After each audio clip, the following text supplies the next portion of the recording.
How's everybody doing? My name is Mike. I got Miss April over here. She's on a tether.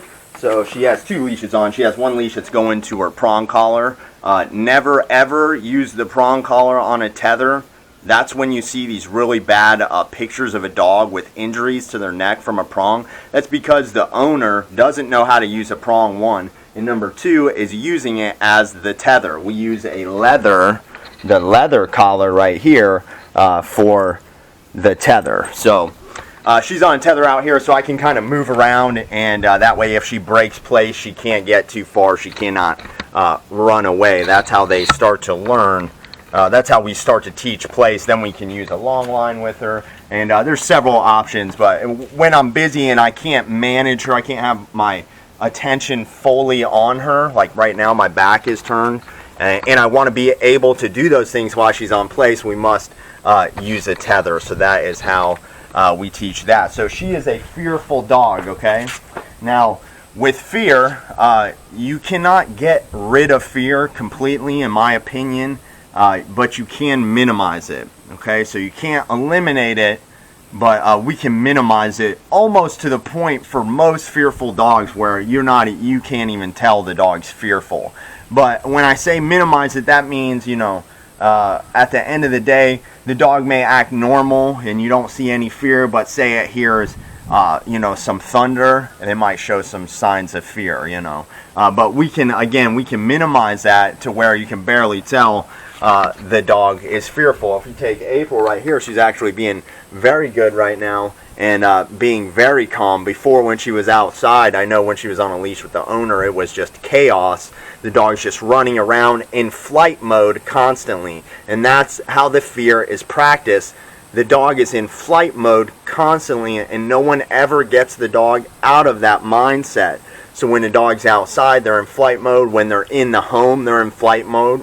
When I first brought her into my home, anywhere I moved, she would use the tether to try and get as far away as she could from me. So the tether has been worked wonders for this dog. But fear is trainable, and the way you train that is with a leash. So I've heard vets, I've heard other dog trainers via people telling me, they've had trainers over their house saying that they cannot train the dog because of the fear. And that's not true. They'll say it's genetic, and that is true. It is a genetic trait that is passed. So if you have a litter of dogs, it's natural that you might have one that's fearful, one that's real confident that could become a protection dog, and then some that are just mid-energy, good pets, not high-energy dogs necessarily, depending on the breed. So yes, there is fear genetically, but what happens is the fear is exasperated by the owners because, to put it simply, and this is not the only fearful dog, there's many fearful dogs out there. The general public knows almost nothing about dog training, and like I said, even the vets do not know how to get rid of fear. Like I said, this dog is, she looks almost completely different from the dog I brought into my home a week and a half ago, before she never could have sat in one spot, and that's just with a few weeks of training. Your vet, I've heard vets suggest medication for the dog. Don't ever do that. Never put a dog on medication for something that can be fixed with basic obedience, which every dog should be getting, but they're not. So back to trainers who say that the fear can't be trained, that they can't train the dog because it's fearful. Most of those trainers are going to be using treats, and you do not want to use treats to train your dog, period. There's the whole market in Southwest Florida is completely saturated with treat trainers, people who do not know how to train with a leash. They're only using one quadrant of learning theory for the dog, where I use all four quadrants. Basically it comes down to saving dogs' lives.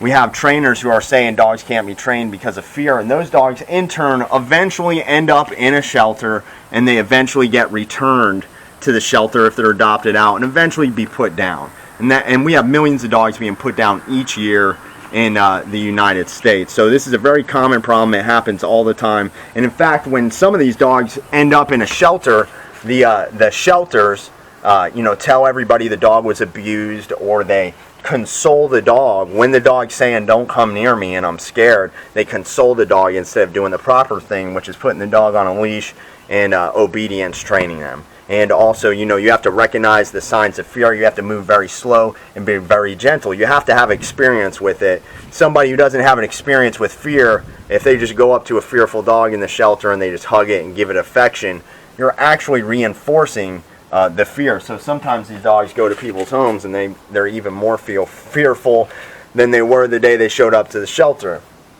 Now, some of the issue with fear is a lot of biting comes from fear. So this dog would have absolutely bit me if I put enough pressure on her, if I just walked towards her and ignored the fact that she didn't want to be next to me and I just put my hands out to her, stick my face near her. That's why a lot of people get bit, because they're very selfish, first of all, and they just want to pet the dog because they want to feel good. So they want to pet the dog. They don't care the dog's scared. They pet them anyways.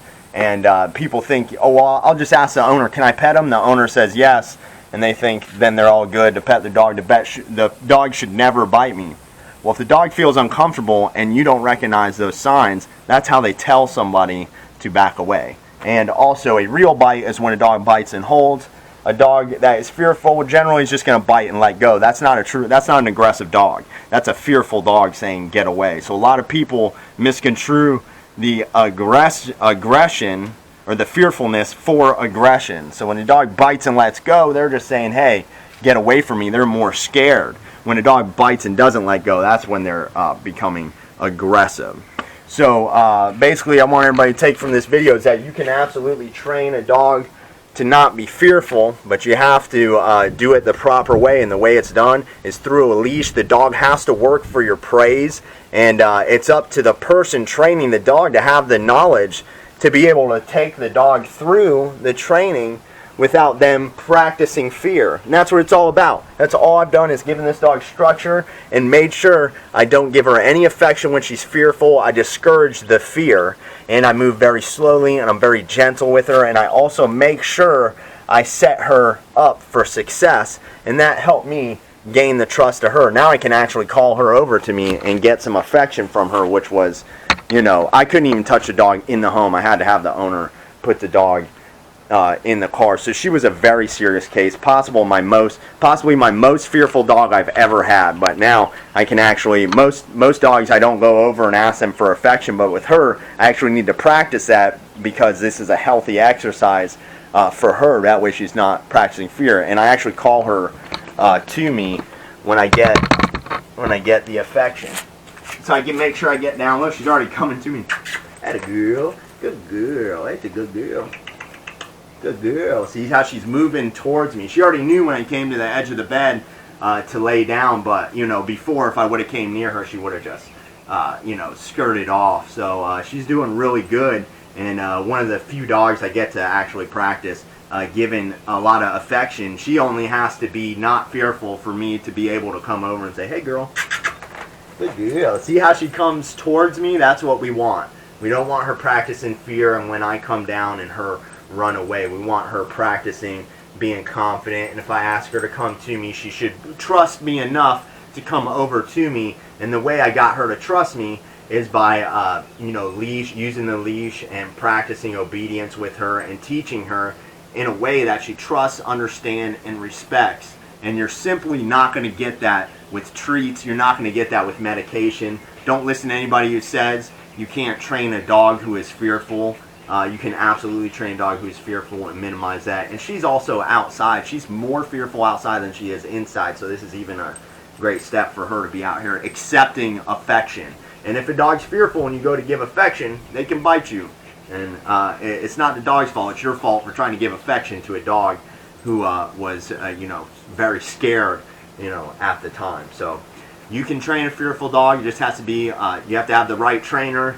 And you have to use a leash, get the dog to work for your praise, not treats.